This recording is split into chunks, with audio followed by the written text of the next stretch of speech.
قفس کنکور، چیزی که همه ما رو این روزا درگیر خودش کرده. تا حالا شده این سوال تو ذهنت بیاد که آیا درس بهتره یا کار؟ یا شاید مثل من گیر کردی بین انتظارات خانواده و خودت و چیزی که خودت میخوای. یادم یه روزی مامانم میگفت که همیشه درس بخون، تو فقط درس بخون، بقیه چیزا با ما. دقیقاً روزی که کنکور تموم میشه مشکل اینجاست که میگن خب کارت کن. توی این ویدیو میخوایم در مورد یه سوال خیلی مهم صحبت کنیم. چرا ما نوجوان‌ها همیشه تحت فشاریم که آیا درس بخونیم یا کار بکنیم؟ میدونید قبل از اینکه وارد هر چیزی بشم میخوام در مورد قفس کنکور باهاتون صحبت کنم. ببینین ما خسته شدیم از اینکه مخصوصا اون کنکوریا دقیقاً حرف منو درک میکنن، چون من خودم کنکوری ام، امسال کنکور دارم. قفس کنکور چیه؟ قفسی که تمام خانواده‌ها ما رو داخلش قرار دادن و مثل یه زندانبان خانواده، دوست و حالا دبیرها، مشاورهای مدرسه و کلا مشاورهای تحصیلی ما رو توش قرار دادن و دارن رومون فشار میارن که فقط درس بخون. کنکور زندگیتو میسازه، کنکور تمام زندگیته، کنکور آینده‌تو مشخص میکنه و غیره. پس ما دقیقاً توی زندونی هستیم که تمام این افراد زندانبان‌های ما هستن. ما زیاد از خانواده تو سال کنکور یا قبلش میشنویم که بیرون نباید بری، تو کنکوری، تو اینجوری، تو اونجوری. ولی آیا خانواده‌ها از این خبر دارن که واقعاً تو مغز ما داره چی میگذره یا نه؟ خیلی از خانواده‌ها فکر میکنن که موفقیت فقط از دانشگاه میگذره. نمره خوب بیار، کنکور تو قبول شو، رتبه برتر بیار. فکر میکنن که این کل راهه. ولی ما همیشه اینجوری فکر نمی‌کنیم.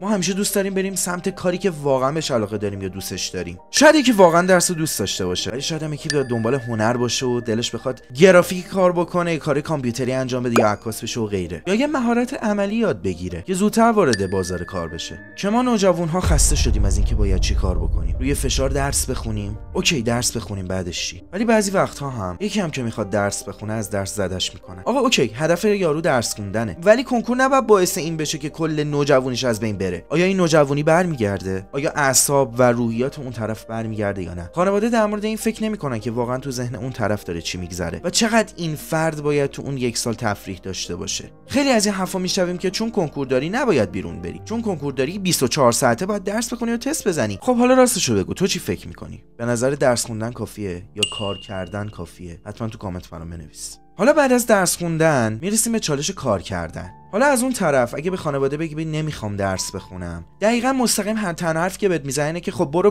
کار کن پول در بیار، دیگه به ما ربطی نداره مسئولیت. ولی کسی اینو نمیپرسه که واقعا آمادگی داری و داری چی کار میکنی. واقعا سخته که هم تو نوجوانی بخوای خودتو پیدا کنی و هم بدونی که باید چی کار بکنی. یعنی هم باید هویتتو تشکیل، هم بدونی کی، هم بفهمی چی قراره بشه، هم کار کنی و فکر درآمد و درس هزار تا افکار دیگه باشی. مثلا یکی از دوستام از دانشگاه انصراف داد و گفتش که میخواد کار کنه، ولی الان که برگشته میگه ای کاش میتونستم دوتاشو داشته باشم. چرا باید بین درس و کار واقعا یکی رو انتخاب کنیم؟ شاید بشه هر دوتاشو داشته باشی. ولی مسئله اینجاست، کسی که بخواد بازیگری بخونه و ریاضی رو باهاش ادامه بده همیشه نمیتونه مستمر توی یه چیزی خوب باشه. فوکوس داشته باشیم ما روی چیزی که بتونیم اونو قوی کنیم. مخصوصا ما که الان درگیر هزار نوع مشکلیم. مشکل اینجاست که هیچ کس با ما یاد نمیده که واقعا چه جوری باید تصمیم گیری کنیم. سیستم فعلی فقط روی حفظ کردن و یاد دادن کتاب‌های درسی داره تمرکز میکنه، ولی فراموش کرده که واقعا زندگی بزرگترین درس تو نوجوانی. اگه تا اینجای ویدیو رو نگاه کردی خیلی به من لطف میکنی. من تازه چنل زدم و تریبون نوجوان ها هستم. ممنون میشم ویدیو رو لایک بکنی و سابسکرایب پایین یا همون مشترک شدن رو فراموش نکن. اگه خانواده اینو بفهمن که ما واقعا زمان نیاز داریم که خودمون رو پیدا کنیم، برای خودمون کار بکنیم و تجربه های زیادی رو به دست بیاریم، این خیلی خوب میشه. واقعیت اینه که توی سن نوجوانی سخته که واقعا تصمیم بگیری کار یا درس یا دوتاش، ولی باید ببینی که واقعا خودتو پیدا کنی و ببینی چی خوشحالت میکنه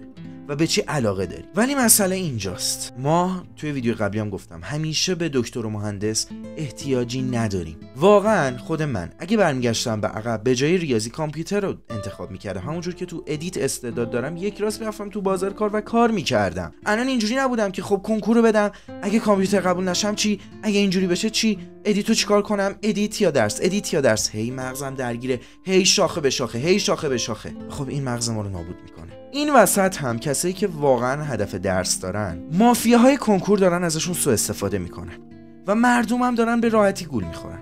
ببین تو اگه دنبال درسی، سوالات کنکور، نمونه سوالای کنکور، تست هایی که باید باشه، امتحان نهایی توی سایت سنجش به رایگانی گذاشته شد. ولی اگه دنبال بهونه‌ای واقعا، اوکی خانواده‌ات نمیتونن تامین کنن که برات کتاب تست بگیرن، خب تستای رایگان رو برو ببین. هزار تا بهونه نیار که من چون کتاب تست نداشتم اینجوری شدم، من چون برام خرج نکردن چیزی نشدم. بهونه واسه خودتون نیارین. اگه واقعا میخواین درس بخونین تا تهش رو برین. ولی اگه نمیخواین درس بخونین، به بچه‌ای که هنوز انتخاب رشته نکردن و من میگم لطفاً سمت درس نرید. سیستم فعلی به شدت وحشتناک شده. سال پیش که من 11 بودم یهو تصمیم گرفتن که امتحاناتو نهایی کنن و ما سورپرایز شدیم و میتونم بگم 99% کشور گند زدن. یا جدی درس انتخاب کن یا کارو. حالا یه مسئله اینجا میمونه. به این فکر کن، تویی که دانش آموز نهمی و کار انتخاب میکنی، با سربازیت میخوای چیکار کنی؟ آیا حاضری غیبت بخوری و از کشور خارج نشی یا همون سرباز فراری به حساب بیای یا نه؟ در مورد این چیزا باید خوب تحقیق کنی. حالا این روی صحبتم با دانش آموزان 12می مثل خودم که امسال کنکور دارن. ببینید بچه‌ها، هر چی که شده الان 12می نمیتونیم کاری بکنیم. الان اگه بخواین همش به فکر کار باشین که بعد این کنکور چیکار بکنیم، همون کنکورم از دست میدیم. پس بیایم تمام فوکوسمون رو بذاریم رو کنکور. بهونه نیارین من خستم، من نمیتونم ندارین. این روی صحبتم با خانواده هست. لطفاً به دانش آموزایی که 12 انقدر فشار نیارین. اینا بزرگشن پشیمون میشن که چرا تو اون سن 17-18 سالگی لذت نبردن و فقط مثل خرخونا درس خوندن. تجربه ثابت کرد کسی که این دوتا رو با هم انتخاب کرده تو دوتاش هم گنزه. پس یه هدف انتخاب کن. حالا کنکور میگیم کوتاه مدته، 3 ساله، یا اگه سال کنکوری امسال اصلا به کار فکر نکن. اینو یادت نره، زندگی متعلق به خودت، کسی نمیتونه برات تصمیم بگیره. اینو یادت باشه. مردم همیشه حرفشون رو میزنن، حتی خانواده‌ات. اگه الانم رتبه نیاری، پس فردا میگن به ما ربطی نداره، خودت انتخاب کردی، خودت رفتی این رشته، به ما چه؟ نمیگن که آقا شما ما رو فرستادید سمت درس، شما فشار آوردید. تهش همین جواب میدن که به ما ربطی نداره، می‌خواستی بری کار بکنی. زندگی خودت بود. یا تلاشتو بکن از درس برو جلو یا از اول کار. ولی همه زاویه ها رو نگاه بکن و محکم تصمیمتو بگیر. اگه درسی محکم درس بخون، اگه کاری واقعا محکم کار کن. شاید گاهی مجبور باشیم فشارهایی رو تحمل بکنیم، ولی یادت باشه حق داری که راهتو خودت انتخاب کنی. چون چند سال دیگه بهت گفتم اونا فقط میگن که به ما ربطی نداشت. لطفاً اگه جدی نیستی سمت رشته‌های انسانی، ریاضی و تجربی نیا. حالا نظر شما چیه؟ درس یا کار؟ حتما تو کامنت ها بنویسین، شاید خیلی راهنمایی بهتری بتونن با شما داشته باشن. در کل امیدوارم که بهترین تصمیم بگیرین، امیدوارم که راهنمایی خوبی کرده باشم و این ویدیو براتون مفید باشه. خیلی ممنونم که تا اینجا ویدیو رو نگاه کردید. تا ویدیو بعدی، بدرود.